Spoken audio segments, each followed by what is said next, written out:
Hello, everyone. My name is Aaron Christensen. This is Horror 101 with Dr. AC, and welcome back to SCARE-A-THON 2025, benefiting the International Rescue Committee.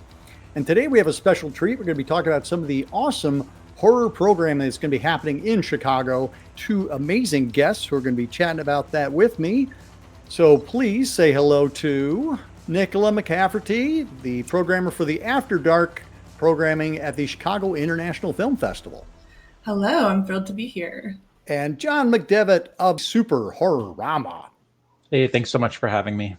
And we're going to be chatting about all sorts of awesome things that are happening in Chicago all October long. I was realizing that we hadn't all been on the same panel, I don't think, in a while. The first one, however, was back in November of 2023. Yeah, we met at the Super-Horror-Rama's offering down at Facets in October. And John, I don't even remember how you knew me, but you reached out and said, hey, you want to have a table? And I was like, I don't really have anything to sell. Like, both of my books were a couple of years old. So I just came down to promote the SCARE-A-THON. And that was how I met Nicola. And I invited you both to participate with the Psycho 2 and Curtains double feature. So glad to have you back. You're both just wonderful panelists. And I'm so excited to hear what you have to offer in terms of being programmers this October. So Nicola, tell us a little bit about your background, like how you came to program for the festival and maybe other things that you've done in terms of programming. A couple of years ago, Katie Reif, who does the shorts programming at Overlook Film Festival in New Orleans, just put out a call on social media asking if anyone wanted to be a pre-screener. And I responded. And so I've been pre-screening for the Overlook Film Festival for the last 3 seasons of that.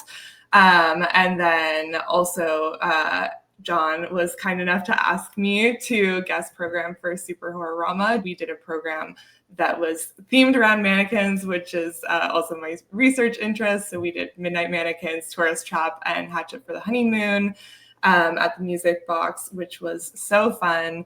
And then in terms of getting into the festival programming with Chicago International, it was kind of a case of right place, right time. And it just coincided perfectly with there being an opening with Chicago International that was in After Dark, which is, of course, my area of specialty. So it all just worked out really well. And I'm really glad to have had this opportunity.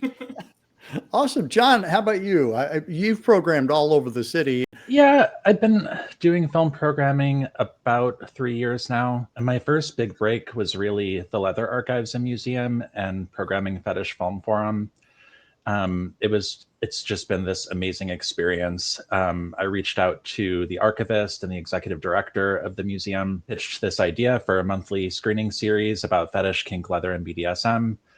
And they were immediately fully on board. I mean, just within 2 weeks of starting the conversation, we had like a formal Zoom meeting where we kind of formalized year one of the fest. It was astonishing. And I'm so grateful to this day. We're currently in the 3rd year of that festival. And I've also done some horror programming around Chicago. Last year, I did 6 months of weekly screenings at Sideshow Gelato before they sadly went out of business. That was an amazing experience, kind of creating a very DIY space with Sideshow Gelato and pairing every main feature with a short feature, usually an episode of anthology television. It's one of my passions. When Sideshow Gelato closed, I moved Super-Horror-Rama to Music Box, who've also been amazingly supportive. The Music Box team are just so lovely. The front of house team, management, it's just been an absolute joy. And I love just kind of creating opportunities for other folks who don't have any or many opportunities to program films, because I remember how incredibly hard it was to get opportunities in the beginning. And I also just think that film programming is better when it incorporates more voices. And there are just so many people in Chicago who have exciting voices to share with film programming. For the last 3 months, it's been all guest programmers for Super-Horror-Rama. And for the remainder of the year, it's going to be mostly guest programmers. And honestly, next year, it's going to be mostly guest programmers to build more community in Chicago and create more opportunities for folks. Yeah, and I do love the Chicago horror community. And it was, again, that was kind of the spirit in which we all met. You talked about some of the challenges in programming. For both of you, what would you say is kind of like the biggest myth around like film programming? Because I think everybody would think, oh, I would love to program a festival, but I don't think they understand all the behind the scenes drama that goes on. Yeah, I think scaling up from, the work that I was doing for Overlook, which was to the tune of about like watching 150-ish shorts, to what I did this year, which was watching like a little over 1,000 shorts. Wow, that's amazing. In addition to like, kind of an untold number of features, like maybe 100 or 200 features for After Dark. It kind of, the features kind of were a little bit more variable. I had like a specific set number that I had to do for short films. Festival programming is like that, where it's just like whatever's coming in is what has to get watched, and there have to be eyeballs on everything.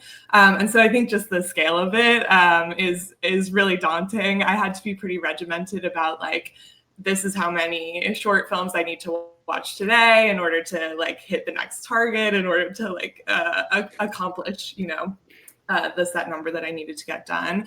And watching that much is a little bit taxing, but also really rewarding when you find things that really speak to you. I think also it's easy to notice things like patterns or trends that are going on kind of in the horror world. And I should also say that for the short films, I was also on the comedy shorts committee and the outre, which are like the weird, wild, out there ones. So I wasn't only watching horror for that. My friends were very concerned about me watching horror films at that volume, but of course it's what I love to do. Right. Yeah. And John, kind of coming from the other side of things, where you're kind of choosing double features, triple features, like a specific theme. Yeah, the type of programming that I do is very different than the type of programming that Nicola just described. Nicola is more in the film festival sphere. I'm more in the repertory programming sphere. And there are, many similarities and many differences. So for me, I'm not watching 1,000 shorts and like a very short span of time, or 100 features in a very short span of time.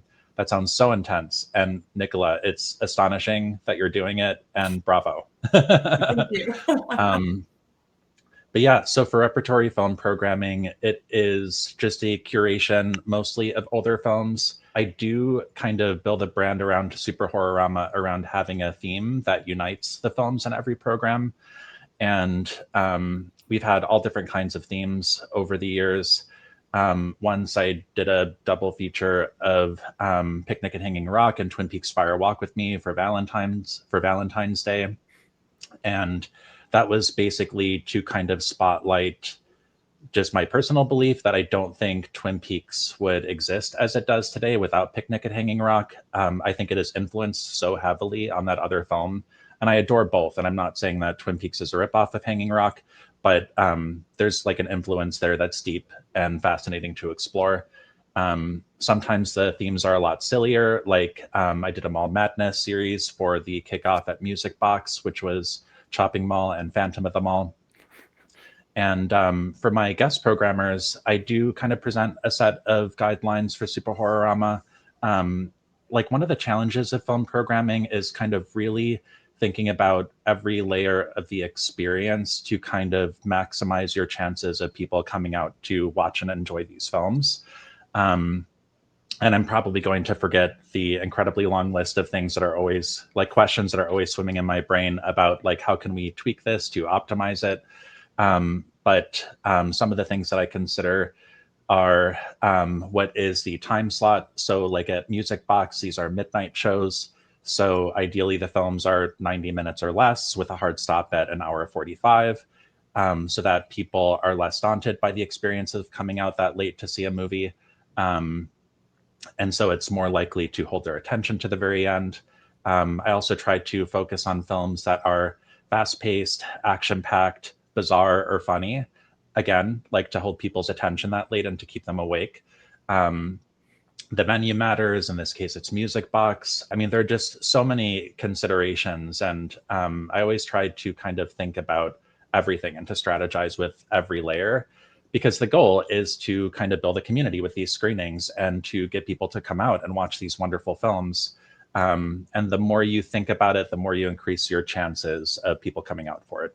What I imagine would also be challenging is that you are constantly trying to expose people to new things that they haven't seen before, but at the same time giving that sense of familiarity that does draw them in, that maybe that name recognition or something like that. And I think that's what's exciting about being a film programmer. But as you say, you can't just be showing a bunch of like really obscure stuff, because unless you've developed that brand, you won't get new people coming in. I totally agree. Yeah, with I mean, there are many differences of opinion with film programming on the topic of programming things that are popular or familiar versus obscure and esoteric. I personally love all of cinema, and I think there's something to enjoy and appreciate in all of it, and I think all of it matters. And so, like for me, I think it makes for better and healthier programming when it includes a variety. And for the popular titles, they are going to potentially pull more people in, like at which point we can let them know about more obscure titles that are coming up maybe the next night, and entice them to come back for those things that they've never seen or heard of before. Yeah, it can be a very effective film programming strategy to just alternate between familiar and unfamiliar titles. And sometimes I'll do an entire month of ultra obscure things, maybe following a month that was heavy hitters. Like for June this year, I did a double feature of Fright Night and Night of the Creeps. And Night of the Creeps, I discovered after programming it, is not as well known as I thought it was. But like it is, relatively speaking, more well known than maybe some of the other things that I programmed. Another thing that I really like to do with the more familiar titles, I think it's exciting when you present it in a way that people haven't seen before, that helps people think about these familiar titles in a new way. Yeah. And maybe draw surprising connections between those titles. But yeah, there's just like so many different styles of programming, and I don't think there's a right way or a wrong way. I mean, I built Super-Horror-Rama this way in part because I feel I've discovered in a few years of experience of film programming that this is a really effective way to get people to come out to see many films, like all of the films in a program, and to keep coming back for the next program. But, you know, everybody has a different style, a different strategy, and I think there's a place for all of it. I think something else I should say about programming an international film festival is there's another kind of layer of consideration there about making sure. I mean, I only have like a few programming slots out of the whole Chicago International lineup, which is like over 100 films. But making sure that there's like relative to After Dark, and then also relative to the program as a whole, a good global spread with different regions represented, and you know, a nice mix of also it's similar kinds of considerations, like are there returning directors who are coming back to the film festival? Are there people who are making their second feature? Is this a first feature? You know, those kind of things, like balancing new and fresh voices with some that are more established, because it's also a consideration of, you know, what's going to get people to the festival, what's going to be exciting to them, making sure that everyone's going to have access to like a really wide range of films. What I was thinking is that, you know, because it's all new, there's a different feel to that programming. Mm-hmm. When I was programming and was on the jury for the Horror Hound Film Festival, it was Elvira's Horror Hunt. Similar to you, Nicola, I was like watching tons and tons of things, lots of all the submissions. But what you're trying to do is create also a kind of wonderful balanced program. You want to have different kinds of horror represented, as well as that different international spread. So I imagine it becomes very challenging where you have something that you have two films that are very similar, and you have to choose one or the other and be like, well, you know, we can't have both of these, or if we do, something else might get pushed aside. Yeah, that's a really heartbreaking aspect of it, is there's so much good work being done, and yeah, they do end up getting weighed against each other a little bit, like in terms of, you know, if there's two folk horror films, like maybe we can only pick one of them. And I think the other thing that I was trying to consider is what's playing at other genre film festivals. both in terms of like, what are people expecting to see? Like, what is there a lot of buzz about? What are they excited about? But also, what haven't they seen yet, or what haven't they heard about yet? So I think, there are so many different balls in the air for festival programming, just like Repertory. With your own personal horror journeys, I just want to talk briefly about like how you came to horror for the, like what got you into the genre, and then maybe like who was that person that helped guide you on your path, if there was a person. Yeah, I've been thinking about this, and I wish I had a better answer about my horror origin stories. I didn't watch a lot of horror as a kid. I mean, once I turned 13, and then I remember my first horror movie was Sixth Sense, and I watched it pretty much like when I turned 13. My parents were pretty strict about like, you're not watching a PG-13 movie until until you're of age. And I was definitely really scared, and I liked it. I think I can't remember if I watched it by myself and then made everybody watch it at like my birthday party, or I just watched it with everybody at my birthday party. But yeah, I don't know. I think I just sort of started there and like, continued to watch a little bit here and there into college, and then my first boyfriend and I, like, we just like enabled each other. I think things really proliferated from there. I was definitely more into it than he was at the time, and I don't think that's necessarily true anymore, but we just were like knocking back horror films like left, right, and center. So that's definitely we kind of did it to each other. And I remember going to like midnight screenings of The Fly, and I think, it was just like whatever we could get our hands on. But I was definitely like in my dorm room before we met, like watching The Ring and ripping my friends' stockings because I was like gripping them with fear. Same with The Conjuring. Yeah. But I always loved it. I never was like, oh, this is scary and I don't want to watch anymore. I was like, please let me feel this feeling again. Nice. John, how about you? Yeah, there's something about the horror genre and just how deep and immediate an impact it has that's exciting. I mean, I love that a work of fiction and a work of art can make you feel so intensely. And I also, Nicola, it's delightful that for your 13th birthday, you celebrated by watching your first PG-13 horror film. I love that. Little did I know I could have been watching Tourist Trap that whole time, because that's just PG, right? Yeah. I remember I brought Poltergeist to school for a movie day when I was in middle school, and my justification was that it was rated PG. That's and right. The teacher was a little bit aghast by the content in the film when we actually watched it. But anyways, so yeah, I think like the person who introduced me to the horror genre and just ignited my love of it was actually my grandmother. She adored horror films, loved modern day slashers, and also loved classics like the Universal Pictures monster movies. Some of the ones that she showed me as a kid were, the Universal Pictures monster movies, and also Elvira, Mistress of the Dark, which I will forever defend as a family film. It is so delightful and so soft and so sweet. I love it so much to this day. She also showed me this obscure adaptation that I think was made for TV of the Canterville Ghost.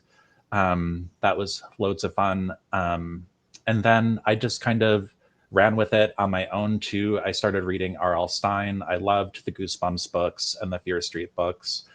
My favorite TV shows when I was a kid were Are You Afraid of the Dark and Tales from the Crypt and The Twilight Zone.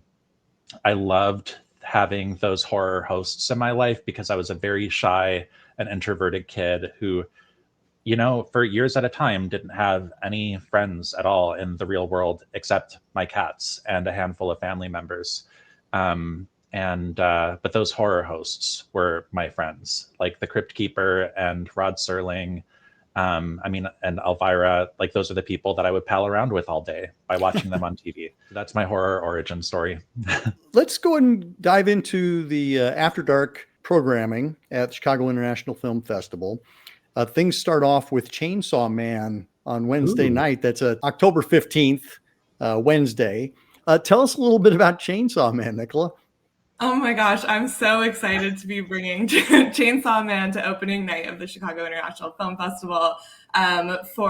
This movie is going to be great for films of the anime or the manga. I think actually I was surprised that it really dives right in, and there's it's definitely for fans, but at the same time, it's relatively easy to follow if you haven't done your Chainsaw Man homework. But yeah, it's very in keeping with the series, which is very much about this young boy Denji, who he has had a very troubled childhood. He's like a really sad little boy, and well, he's 16. I guess he's not that little, but he keeps having these sort of hapless crushes on the women in his life who also happen to be sort of involved in this devil fighting world. And it all kicks off when he has an encounter with the devil, and his little chainsaw devil dog, Pochita, has to jump inside him to save him from certain death. And so then he becomes this like human devil hybrid chainsaw man. And so the film kind of picks up where the series leaves off, but it's also, this is kind of like a convention in anime films that it's like a separate story, and then the series is going to pick up after that as well, I think coming out in a year. But he's got a crush on his boss, Makima. They go on a date. It doesn't necessarily go that well, but it is really beautiful. It's about kind of like the love of cinema. They watch a bunch of movies in one day. They're both disappointed. The last one changes their lives. But then, of course, he, by chance, encounters another young woman, and he's very easily distracted, and he's kind of torn between the two of them. So the first half of it plays out very much like kind of a high school romance drama, and then things get really crazy around the halfway point. People aren't necessarily who they might seem to be, and a lot of devil fighting ensues. And the animation is totally stunning.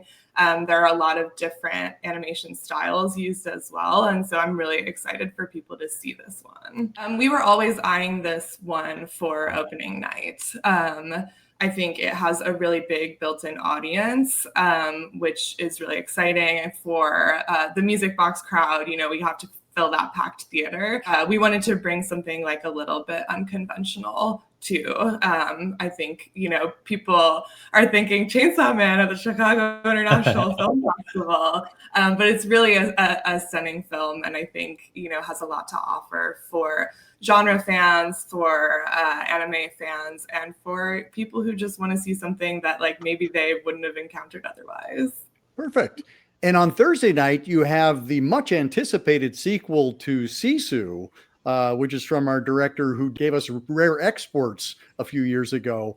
And I remember Sisu came out, that just blew everybody away on the festival circuit and then later on home release. So I'm really excited that we're going to be able to see the sequel. Sisu Road to Revenge is our second After Dark movie. Playing on Thursday. I love Rare Exports. That movie is like one of my favorite holiday horror movies. Really dark Finnish Santa, and I think there's a lot of that sort of like dark revenge, like gritty impulse in this, even though it is much more of an action and revenge film. It's just like top to bottom spectacular action. Really stunning cinematography. It has a little bit of like a Mad Max kind of energy. There's a lot of car chases halfway for the first half of the film. And yeah, our stoic protagonist still refuses to die. And then on Friday night, October 17th, we have New Group. Tell us about that one. Yeah, New Group. This is our co-presentation with Music Box of Horrors. So that's back at the Music Box. And this is such a weird movie. It's really, really difficult to describe. But the way that I've been pitching it is it's like if Invasion of the Body Snatchers traded pod people for human pyramids and then also took place at a Japanese high school. Wow, I love that. Yeah, well, it's, part of this tradition of horror films, especially like set in high schools, like The Faculty, where they're warning about the dangers of conformity. And this is in a specifically Japanese context, also thinking about the rise of authoritarianism in Japan and beyond. This is like hands down the weirdest and hardest to explain a movie in the mix, but essentially, there are two school children, I and you. Their names a little bit self-consciously styled there. And I is a very, normal schoolgirl. She's easily swayed by the opinions of her peers. And you is a nonconformist newcomer just back from abroad, and he kind of shakes up her worldview at the same time as this weird phenomenon that they refer to as like these gymnastic formations start appearing. So the very first one takes place on their school soccer field. Just a guy one day gets down on all fours, he plants himself, he doesn't get up, and people start joining until there are these huge human pyramid structures kind of popping up all over town. And I and you are kind of faced with the choice, like, do they assimilate or do they face destruction, or what can they do to kind of resist this authoritarianism? The following night, Saturday, October 18th, we have Rama. Am I saying that right? Marama. Okay.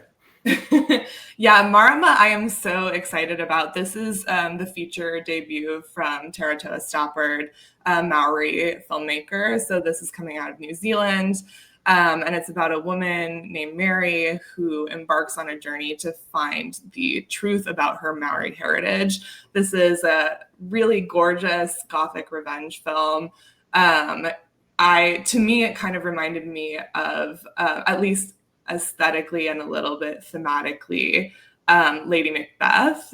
There's also a really beautiful red dress, like costume choice as well. But yeah, she arrives at this manor in England after her long journey. She was promised information about her family, and then when she arrives, turns out the person who had contacted her is no longer there. But she's invited to stay by the lord of the manor, who happens to be like a big time Maori enthusiast, in ways that are quite unsettling. I think this really kind of takes the Victorian Gothic aesthetic to task and thinks about the place of colonialism within that. There's a lot of colonial violence on display, and then the sort of righteous retribution to that colonial violence. But I think that's worth mentioning if people don't want to encounter that. But it's got a really well-earned cathartic response. I think this is a beautiful and deeply important film. And then we have the Addams Family, their latest film, Mother of Flies. That's going to be on Monday, October 20th, with a encore screening on Tuesday, the 21st in the afternoon. So I like that some of these after darks are actually also matinees for folks like me who can't stay up that late. Yeah, I should say most of them do have a matinee screening, and that's intentionally by design, because yes, not everybody is up, past 10:30 out and about in the world. But yeah, I really love Hellbender. That's when that came out, that was one of my favorite films. That also played the festival several years ago. So they're festival returners, which is exciting. I just love that the Addams Family, they write, direct, star in all of their films. They always feel really personal, I think, for that reason. And this one in particular has a really poetic and personal tone. It's about a reclusive necromancer who promises a black magic cure for a young woman's cancer. And I think, this is the witchiest the program gets. This is kind of our folk horror pick. I think there are a lot of beautiful and contemplative moments. And I think what I really love about this film is that it thinks about, how death always shadows life. And yeah, I just really love the work that the Addams Family are doing, and they're going to be in attendance for this. So that's going to be very exciting. Yeah.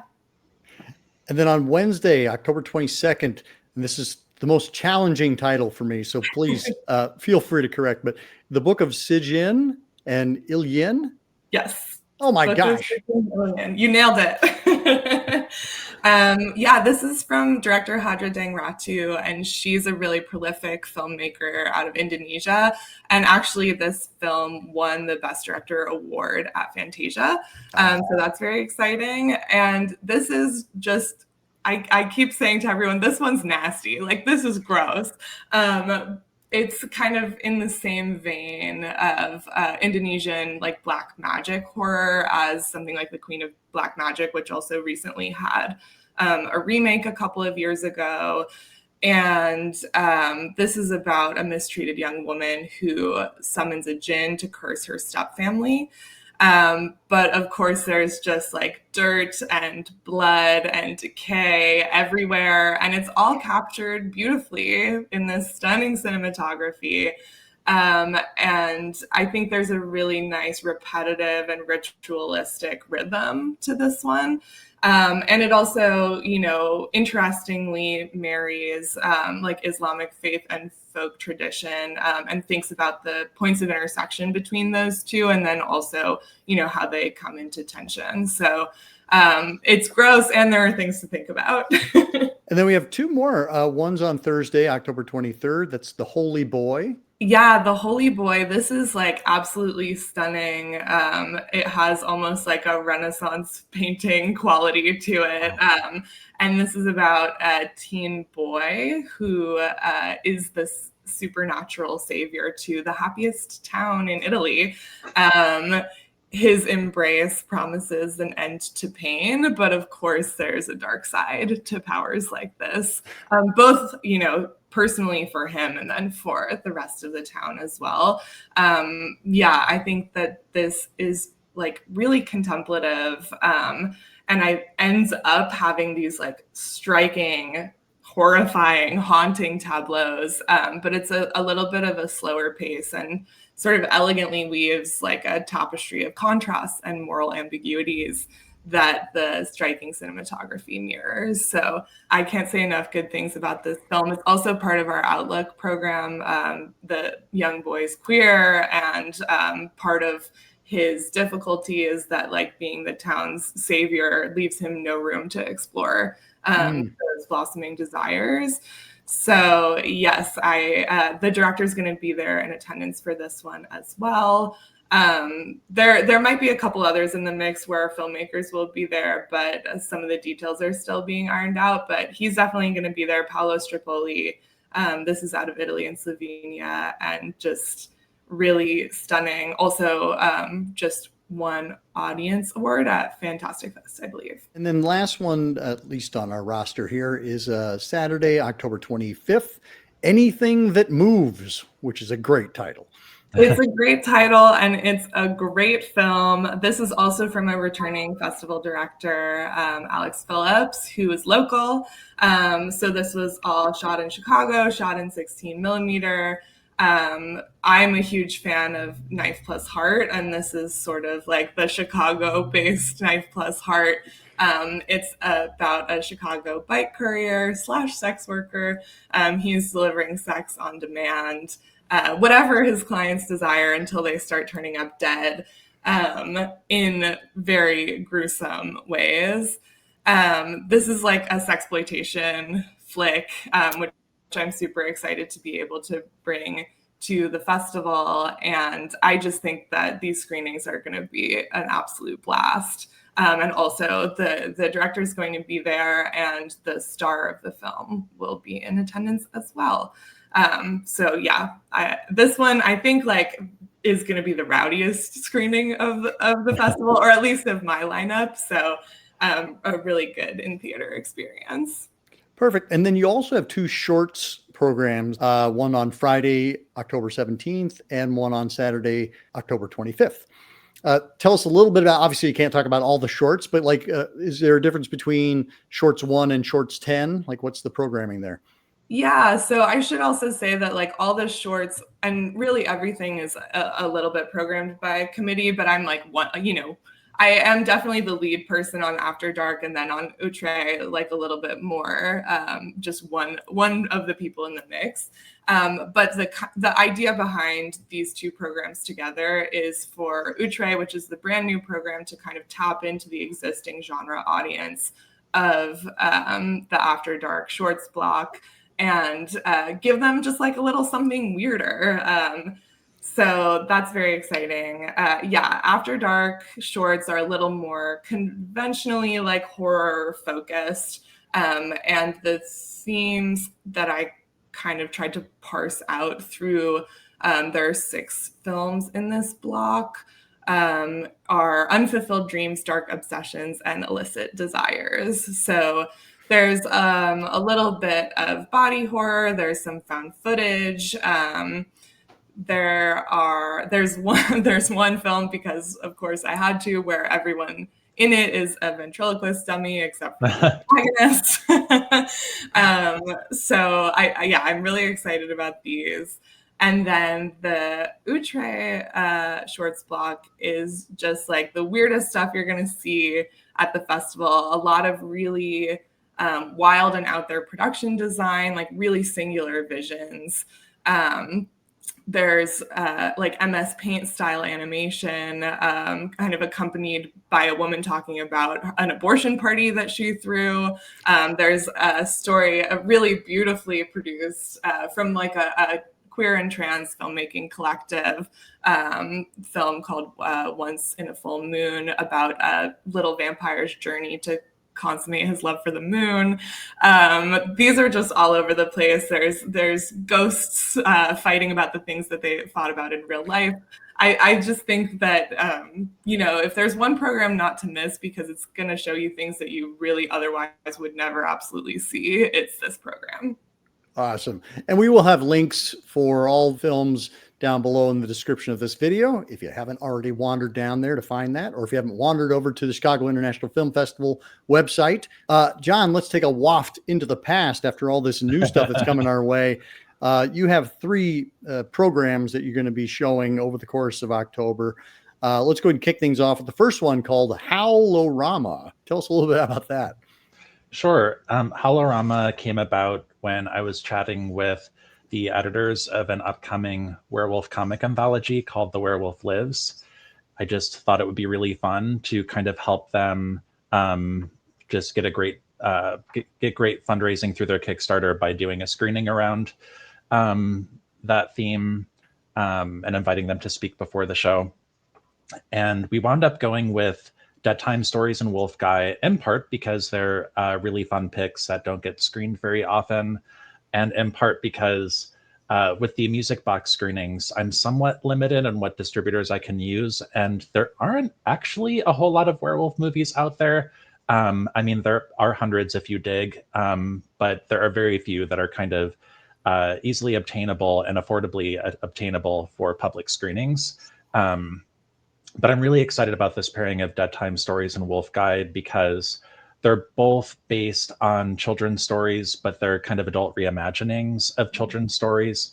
Dead Time Stories is an anthology where one of the segments is inspired by Little Red Riding Hood, and Wolf Guy is inspired by like a teen manga, but this is like a very adult reimagining of it. And Wolf Guy is probably my favorite of the two if you have to see just one. It's a Japanese action horror film from 1975. It is so much fun and really soulful too. The werewolf in it is the hero, and he just isn't sure how he feels about, so-called human civilization, like the so-called civilized world, and has a tragic backstory of his entire community being wiped out decades prior, and he's the last one in existence. It's going to be a fun time, and those are both on October 10 and October 11 at 11:45 p.m. And Wolf Guy stars one of Tarantino's favorite actors, Sonny Chiba, yeah. from the Street Fighter films. Yeah. The full title, by the way, is Wolf Guy Enraged Lycanthrope. A really great title. Enraged. I love it. So those are both at the Music Box. And then on October 17th, we go over to the Leather Archives for Satanic Panic. Yeah, and kind of going back to envisioning film programs for specific venues, I try to keep all of the shows that I do at the Leather Archives and Museum queer, trans, kink, and or erotic focused, just because it's what the museum does and it's what it supports. Satanic Panic program is something that was originally pitched to me by Sophie Hinkson. She's incredibly sweet, and she is a professor at Loyola, and she really wanted to do a screening that is Satanic Panic in theme, and also where we can invite the Satanic Temple as co-presenter. Mm-hmm. And I have to say, like, when she and I both reached out to the Satanic Temple, like, it was the beginning of one of the most beautiful partnerships I've ever experienced so far as a film programmer. I've worked with so many partners and sponsors, and all of them have been, like, each has been great in their own way. And I think my favorite so far is the Satanic Temple, Illinois. Such a joyful experience. And initially they were so afraid to take up space in the program. And I'm like, what are you talking about? This is a collaboration. We want you to be a part of this vision and help build it with us. But anyways, incredibly sweet people. And the films that we landed on are The Strange World of Coffin Joe and The Awakening of the Beast, 2 films in the Coffin Joe franchise from Brazil. For those who are unfamiliar with the character of Coffin Joe, he is a Brazilian icon. The first Coffin Joe movie is often cited as the first Brazilian-produced horror film ever made. And that one was At Midnight I'll Take Your Soul, which is also an incredible film. The director, Jose Mojica Marins, is an amazing filmmaker, if you ask me. His work is challenging and difficult to watch at times. It's extremely meta. And I just think he's an extremely talented filmmaker. The Strange World of Coffin Joe and The Awakening of the Beast, Sophie and I wound up pairing those together because of just the way that The Awakening of the Beast builds on The Strange World of Coffin Joe. So The Strange World of Coffin Joe is an anthology film hosted by Coffin Joe. And it's 3 stories that are linked by voyeurism and kink. And all 3 of the stories are a great watch. And then The Awakening of the Beast is a pseudo-documentary film about a television panel with a psychologist who is sharing his theory that that use of illegal drugs leads to sexual deviancy. And so the first section of the film is dramatized case studies that he believes prove his point. And the film culminates in him gathering 4 individuals from different walks of life from those previous case studies and giving them injections where they then hallucinate. The film switches from black and white to color, and the work of art that they're staring at as they're injected and begin hallucinating is the poster for The Strange World of Coffin Joe. Oh, And then amazing. It's astonishing. And Coffin Joe appears to them in their hallucinations. Wonderful, wonderful films. And that event is also going to be accompanied by Satanism 101, which is a crash course in Satanism between the films. And the last film will be followed by a live Q&A led by Sophie Hinkson with the Satanic Temple, Illinois. And then the grand finale, an unbaptism ritual for all attendees who wish to participate. And that will be led by the Satanic Temple, Illinois. Incredible. We covered the 3 Coffin Joe films. At Midnight I'll Take Your Soul, This Night I'll Possess Your Corpse, and then Embodiment of Evil. Exactly. And we talked about those about a year ago. And I love, like, he's just such an amazing visionary filmmaker. And I highly encourage people to check out this programming. And I love what you've built around it as well. That just sounds incredible. And really, this is Sophie Hinkson's vision. She's just wonderful, and this is her first programmer. And I'm just excited to support her vision. Wonderful. And then our last one is another one I'm super excited about, Dark and Stormy Night, where you're pairing the old dark house with Thundercrack ! What a genius bit of programming. Tell us a little bit about those two films. Oh my gosh, thank you. So yeah, this is sort of me making a return to the programmer of a particular Super-Horror-Rama program. The way that I'm pitching it to folks is the peculiar pairing of a pre-code classic and a pornographic parody. And it's very queer in focus. The Old Dark House is, of course, directed by James Whale, who is an openly gay filmmaker. And The Old Dark House is just one of the most delightful horror films ever made. Good. And the humor of it and the shocks in it have aged incredibly well. And Thundercrack is an underground pornographic film from 1975 that's very much in the Old Dark House vein of cinema.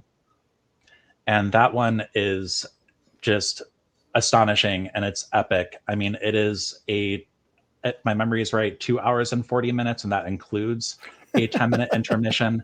And one of the reasons that I paired it with The Old Dark House is that it's this kind of pre-code film that's very short in length. Yes. It's 70 something minutes. Yep. So like it's still going to be roughly a 4-hour program, which I think is reasonable for a double feature. And I think the films are just going to play against each other really well. Each is a unique spin on the Old Dark House narrative, and they have a lot of commonalities as well. And Thundercrack, it's just, there's so much going on in that movie.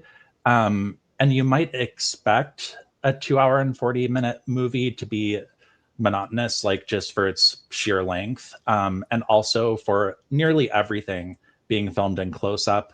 But there is such artistry in this film, and the dialogue in and of itself is worth the price of admission. It's this marvelous mix of deadpan humor and genuine poetry. Like, it is a work of art like none other I think most folks have ever seen.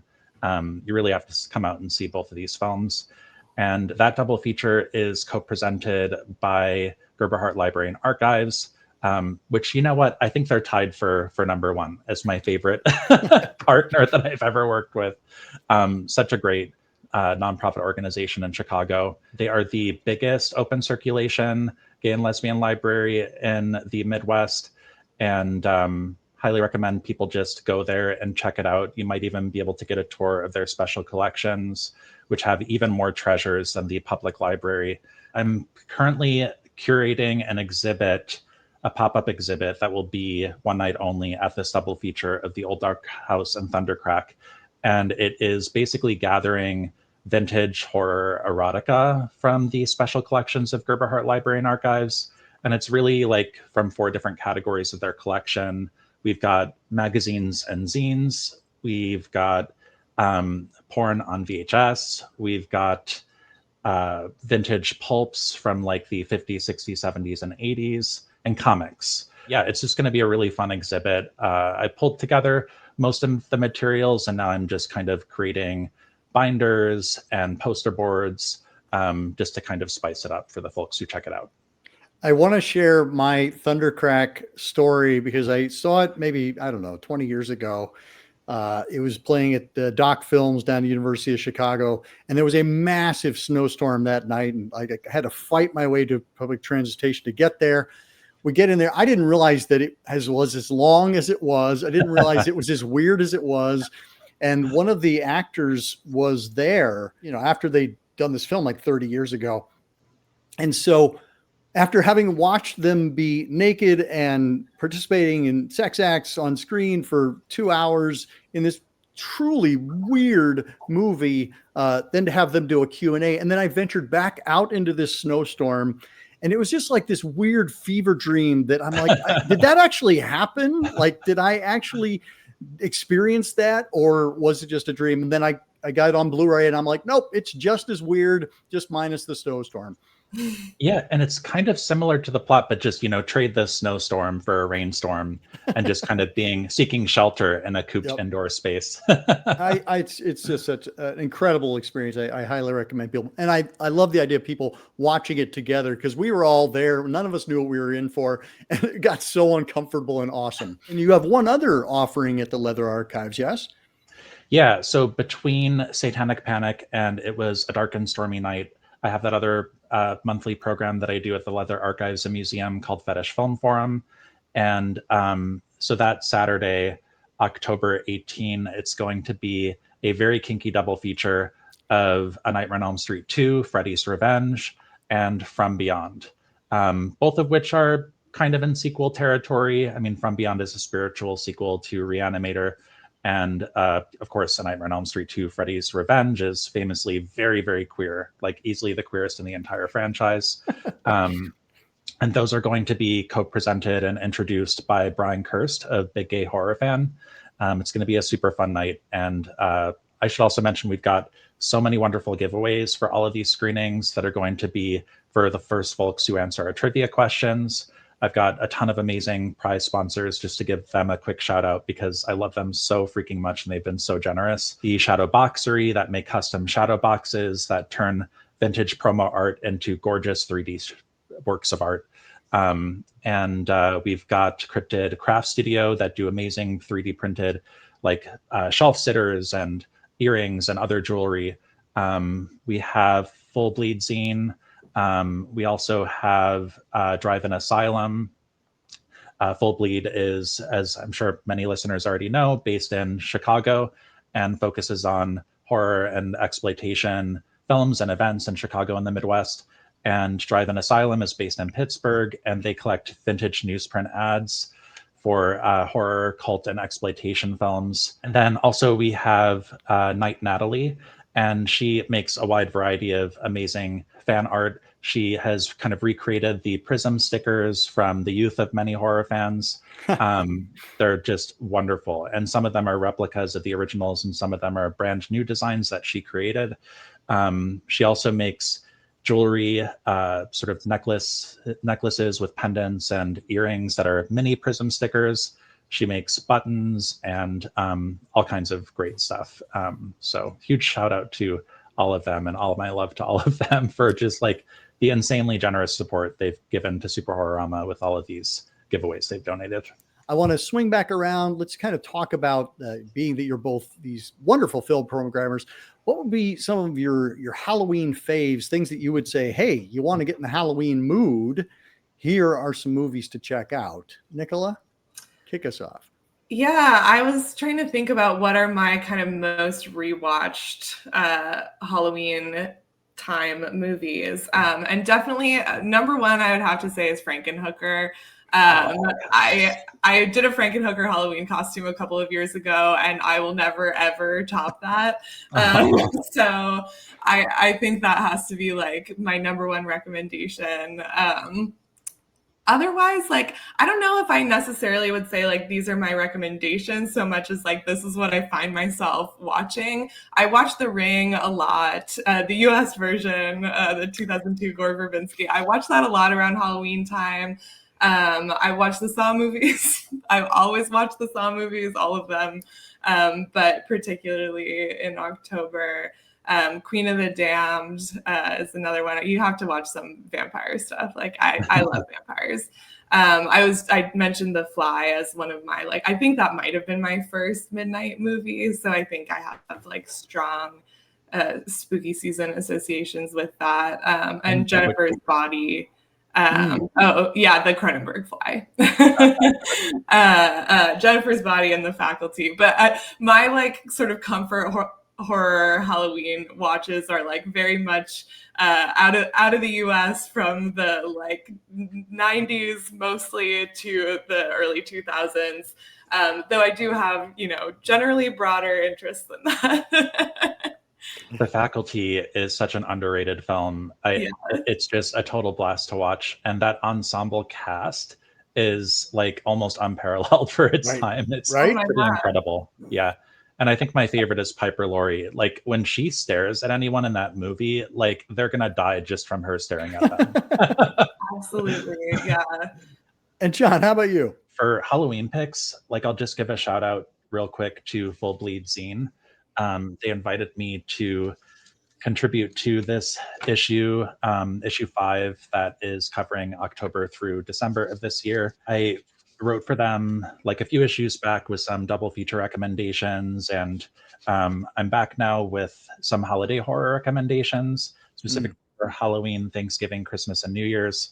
Nice. And really and truly, like the 3 that I spotlighted for Halloween are among my personal favorites. Building a triple feature with them started when I was just kind of, I don't know, revisiting and exploring and like celebrating via social media precursors to Stranger Things when that series first came out, after season 1 premiered. I have such a soft spot for nostalgic horror like Stranger Things, and I know it's polarizing and many people hate it, and that's valid too. um, but I enjoy Stranger Things and all of the films that inspired it. And this triple feature is Something Wicked This Way Comes, which is a super underrated early 80s Disney produced live action horror film for kids. Yep. And also Lady in White, which I think is a masterpiece of Gothic horror. And then also Silver Bullet, which I would say is an underrated Stephen King adaptation. And the reason I put all of these films together is that they were made in the 80s to recount other bygone eras of small town life, specifically the 1930s and the 1960s and the 1970s. And like these snapshots from the past, as I write at the scene, remind us that every town has secrets, everyone is fallible, and magic, mystery, and monsters extend far beyond Halloween. And they're just such fun films. They also hit hard. Like there are moments in all 3 that might devastate you. But, you know, they're also kind of loaded with spooky bells and whistles that make them fun to watch at the same time. Highly recommend all 3. Thank you. And speaking of support, both of you have been incredibly supportive of the SCARE-A-THON this year. Again, everything we're doing this month is in service of SCARE-A-THON 2025, benefiting the International Rescue Committee.